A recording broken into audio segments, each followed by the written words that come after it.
ইলিশ মাছ এভাবে হাতে মেখে বানিয়ে দেখেছেন কখনো? একবার খেলে স্বাদটা মনে থাকবে। আজকে খুব সহজ ঘরোয়া কায়দায় বানিয়ে নেব হাতে মাখা ইলিশ। ইলিশ মাছ, আলু, পেঁয়াজ আর কয়েকটা সাধারণ ঘরোয়া মশলা দিয়েই তৈরি হবে দারুণ স্বাদের এই রান্না। চলুন দেখে নিই কীভাবে বানাচ্ছি। তো হাতে মাখা ইলিশ মাছের রেসিপি তৈরি করার জন্য এখানে আমি নিয়েছি ইলিশ মাছ, নিয়েছি দুটো মিডিয়াম সাইজের পেঁয়াজ। পেঁয়াজগুলোকে এরকম একটু সরু করে কুচিয়ে নিয়েছি।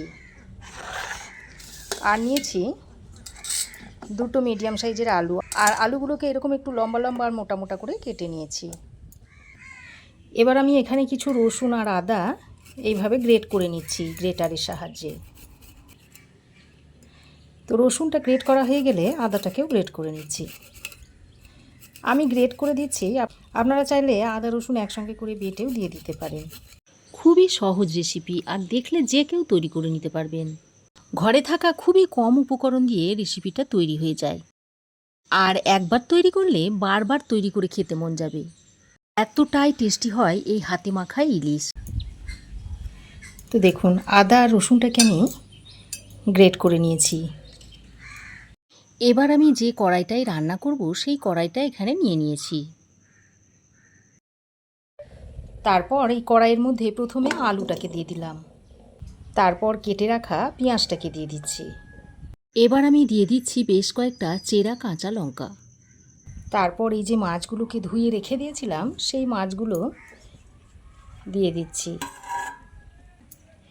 এবার আমি এর মধ্যে আদা রসুন যেটা গ্রেট করে রেখে দিয়েছিলাম সেটা দিয়ে দিচ্ছি।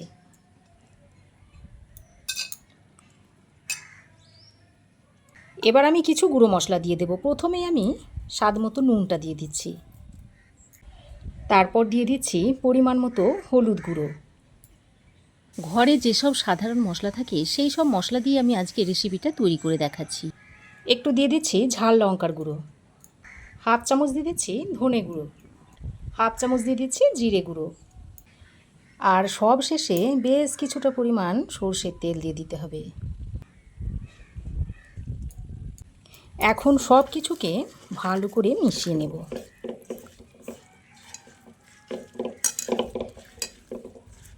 বন্ধুরা, আমি ঘরে থাকা একদম সাধারণ উপকরণ দিয়ে এই মাছের রেসিপিটা আপনাদের তৈরি করে দেখাচ্ছি, কিন্তু খেতে অসম্ভব টেস্টি হয়। একবার অন্তত তৈরি করে খেয়ে দেখবেন, তারপর কেমন হয়েছে কমেন্ট করে অবশ্যই জানাবেন। তো দেখুন, সব কিছু আমি ভালো করে মাখিয়ে নিয়েছি। এবার আমি গ্যাস অন করে মাছের কড়াইটা বসিয়ে দিয়েছি। তারপর গ্যাসের ফ্লেমটাকে হাইতে করে এইভাবে একটু হালকা হাতে নাড়াচাড়া করে মিশিয়ে নিতে হবে।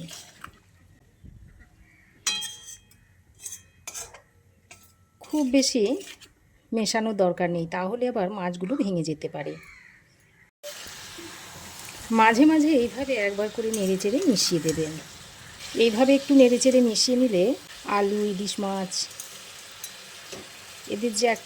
এদের যে একটা কাঁচা গন্ধ থাকে সেই গন্ধটা থাকবে না। এইভাবে কষিয়ে রান্না করে যেভাবে ইলিশ মাছ রান্না করা হয় তার স্বাদে কোনো অংশে কম হয় না। দই ইলিশ, সর্ষে ইলিশ, ইলিশ মাছের ভাপা, ইলিশ মাছের পাতুরি আমরা তো হামেশাই খেয়ে থাকি। তো এইভাবে একবার তৈরি করে খেয়েই দেখুন না, দেখবেন খেতে অসম্ভব টেস্টি হয়। আর একদম ঘরোয়া মশলায় খুবই ঘরোয়াভাবে রান্নাটা তৈরি হয়ে যায়। এভাবে 3-4 মিনিট মতো একটু মিশিয়ে নিতে হবে। তো এইভাবে মেশাতে মেশাতে যখন এইরকম একটু তেল ছাড়তে শুরু করবে, ঠিক সেই পর্যায়ে এর মধ্যে জল দিয়ে দিতে হবে। আপনারা যে পরিমাণ জল দিতে, আমি আজকে খুব বেশি ঝোলও রাখবো না, আবার খুব বেশি মাখা মাখাও করব না, একটু মিডিয়াম করে এই মাছের ঝোলটা তৈরি করে নেব। তো এইভাবে জলটা দিয়ে ভালো করে মিশিয়ে নিয়ে এখন একটা ঢাকনা লাগিয়ে মাছটাকে 6-7 মিনিট মতো রান্না করে নিতে হবে। এতে করে আলুগুলো ভালোভাবে সেদ্ধ হয়ে যাবে। তো দেখুন ঢাকা দিয়ে আমি 6-7 মিনিট রান্না করে নিয়েছি। আর আলু দেখুন খুব সুন্দরভাবে সেদ্ধ হয়ে গেছে, ঝোলটাও দেখুন অনেকটাই টেনে গেছে। দেখুন কালারটাও দেখুন কত সুন্দর হয়েছে। আর এই পর্যায়ে আপনারা নুনটা একটু চেক করে নেবেন, যদি লাগে তো দিয়ে নেবেন। তবে আমার মনে হচ্ছে নুন ঠিকঠাকই আছে, আর দেওয়ার দরকার নেই। তো রেসিপিটা এখন সার্ভ করার জন্য রেডি হয়ে গেছে। এর থেকে বেশি আর আমি ফুটাবো না, কারণ নামানোর পর ঠান্ডা হয়ে গেলে ঝোলটা অনেকটাই কমে যাবে। এই পর্যায়ে আমি নামিয়ে নেব। তো এই পর্যায়ে গ্যাসের ফ্লেমটাকে বন্ধ করে দিচ্ছি। দেখুন দেখতে কি দুর্দান্ত হয়েছে। মাছের ঝোলের কালারটাও দেখুন কত সুন্দর হয়েছে, দেখে বোঝাই যাচ্ছে না যে হাতে মেখে তৈরি করা হয়েছে। এবার আমি আরও কিছুক্ষণ ঢাকা দিয়ে স্ট্যান্ডিং টাইমে রাখার পর রেসিপিটা আপনাদের সার্ভ করে দেখাচ্ছি।